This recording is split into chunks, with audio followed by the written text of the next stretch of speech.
Doctor Mizanur Rahman আজহারের কাছে এলেম নেওয়া যাবে কি? আজ তা শুনতেছেন আপনি? বাড়িতে গিয়ে আগে চোখ মুখ ভালো করে ধুবেন, আয়নার সামনে দাঁড়ায় আগে দেখবেন আপনার চেহারাটা। আপনি বুঝতেই ভুল করেছেন। মুফতি আমির হামজার আল্লাহর সুন্দর সৃষ্টি দেখার জন্য বলিউডের নায়িকার সৌন্দর্য দেখতে বলেছেন।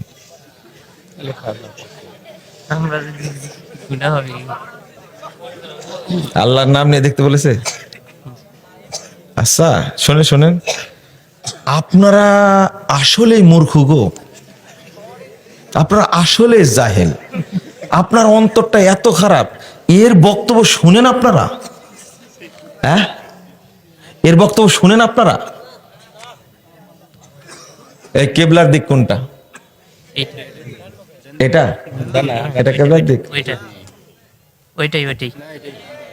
মিন্টু ভাই, যখন যখন ডাক্তার সাহেব বাসায় ছিলাম তখন কেবলা এই দিক দেখলাম যে না। শোনেন, আপনারা যার এর বক্তব্য শোনেন সবাই পশ্চিম দিকে হয়ে কান ধরে তোবা করবেন। এটা আজকের শাস্তি আপনাদের। এটা আমার কাছে না, মানে আপনি অবশ্যই তোবা করবেন। এই যে কোন মহিলার কথা বলেছে, আল্লাহর নাম নিয়ে দেখতে বলেছে নাকি? তোবা তোবা, এত বেহায়া একটা মানুষ, এত নির্লজ্জ, এত নিম্ন শ্রেণীর বক্তব্যের মাঠে আবার লিখছে মুফতি আমির হামজা। ওই খাটাস কোথাকার, ও মুফতি হলো কখন? মুফতি শব্দের অর্থ বুঝেন আপনি? আচ্ছা আমাকে এই প্রশ্নগুলো দেন কেন আপনারা? এই মুফতি বলে আহলে হাদিস না, এরা আহলে খবিস। শোনো, তুমি ভালো হয়ে যাও, তুমি গজব নাজিল হবে কিন্তু। গজব বুঝো না? আমাদের অর্থ অস্ত্র জনন কিছুই নাই, তবে আল্লাহ আছে আমাদের, তোমাকে শাস্তা করে ছেড়ে দিবে, সাবধান হয়ে যাও। যেই জালসার মাঠে এসে এই গান বাজনা করে, নোংরামি করে, ঘাট ধরে নামা দেবেন তাকে। পারবেন আপনারা?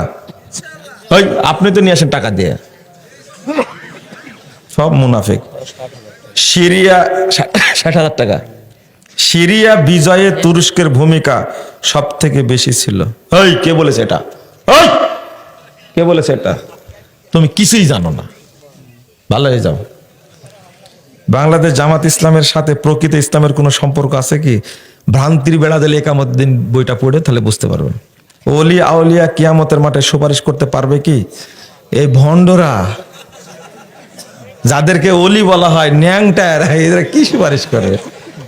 30 বছর 35 বছর 70 বছর গুসলি করেনি গো, ওর শরীর থেকে শুয়োরের মতো গন্ধ বের হয়। সি সি সি, মুতে কোনোদিন পানি নাইনি, পায়খানা করে কোনোদিন পানি নাইনি, তুমি ওর কাছ থেকে ফিতা নিয়ে আসো। ওই যুবক ছেলেরা, তোমার লজ্জা শরম কিছুই নাই, ওই অপবিত্র ফিতা নিয়ে আসো, কোনোদিন মুতে পানি নাই না। এরা আবার ওলিয়া উলিয়া।